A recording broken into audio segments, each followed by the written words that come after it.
This wasn't just a football match, and it definitely wasn't just a 2-1 scoreline, because what happened at the Etihad wasn't about 3 points. It was about control, slipping.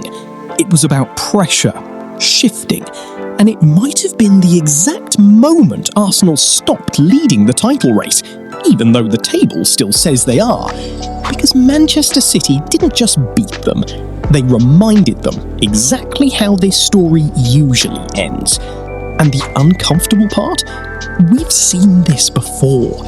Same teams, same stage of the season, same tension in the air. Different year, same feeling creeping back in.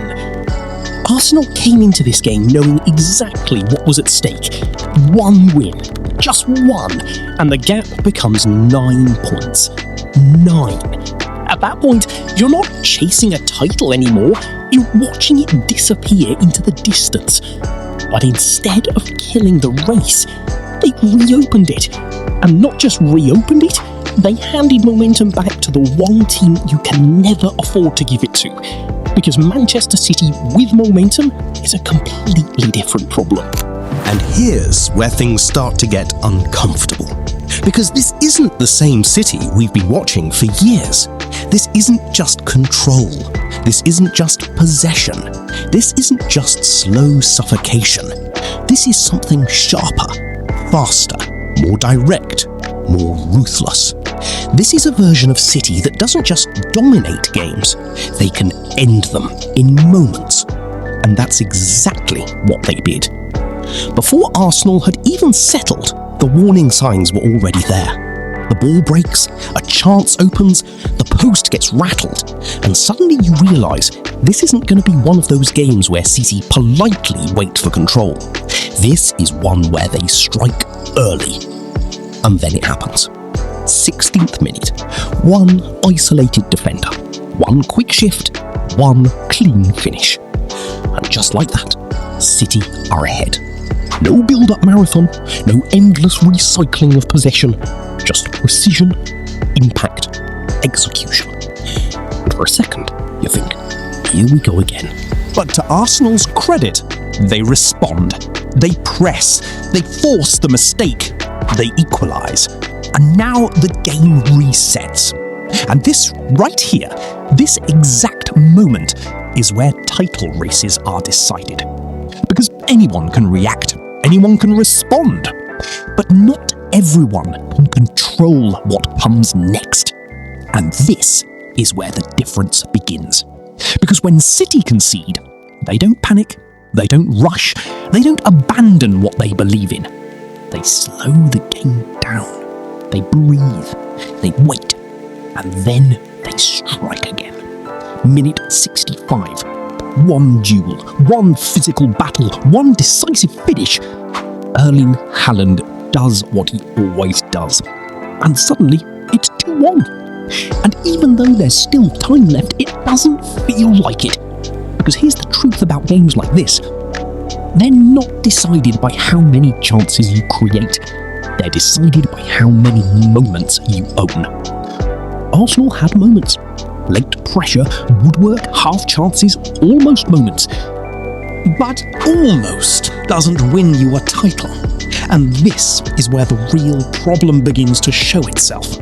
Because for all the structure, for all the organisation, for all the improvement under Mikel Arteta, there is still something missing. Something small but critical. That final edge, that ruthless instinct, that ability to take control of a title race and not give it back. Because this isn't new. This is a pattern. Every season it's the same story. Arsenal build, they grow, they control, they lead, and then right at the point where the title is there to be taken, something changes. Not dramatically, not suddenly, but just enough. Just enough hesitation, just enough drop in output, just enough doubt. And suddenly they're not chasing the title, they're trying to protect it. And that's where everything shifts. Because protecting a title is not the same as winning one. And against a team like Manchester City, that difference is everything. everything. Because under Pep Guardiola, City don't protect targets, they hunt them.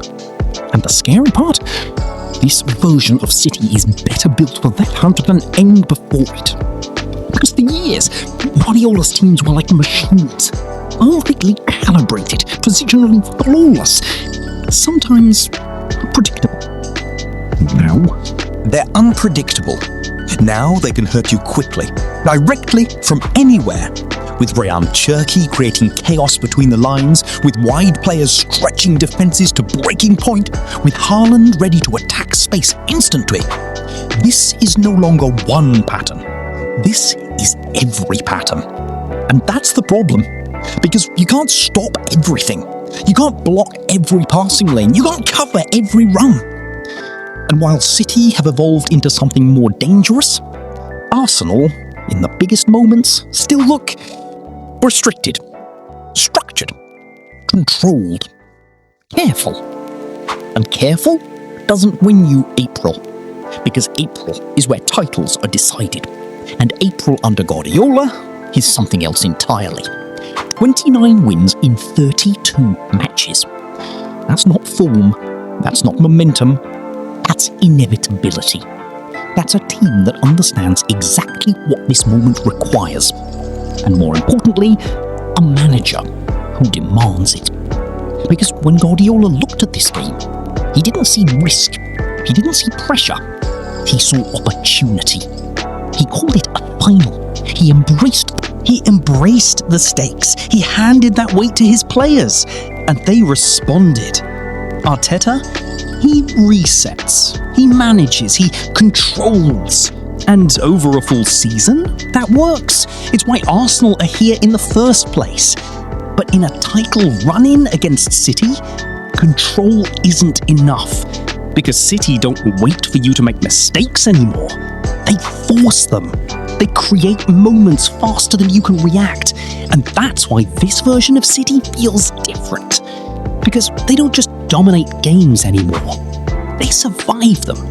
They fight through them. They win them when they're messy, when they're uncomfortable, when they're not perfect. And that's the biggest shift of all. Because old City needed control to win. This City, it can win without it. And Arsenal, they still rely on it. They rely on structure, on discipline, on patterns, on set pieces. And yes, those things matter. They keep you competitive, they keep you consistent. But they don't always win you titles. Because titles are won in moments where structure breaks. More frustrating. More familiar. They get close. Closer than almost anyone else. And then, right at the end, they fall just short. Not because they aren't good enough to compete, but because they haven't yet shown they're ruthless enough to finish. And against this version of Manchester City, that might be the difference that decides everything. So now the question isn't just who wins the league, it's this. Have Arsenal actually learned from the past? Or are we watching the same story unfold again, just with a different beginning and the exact same ending?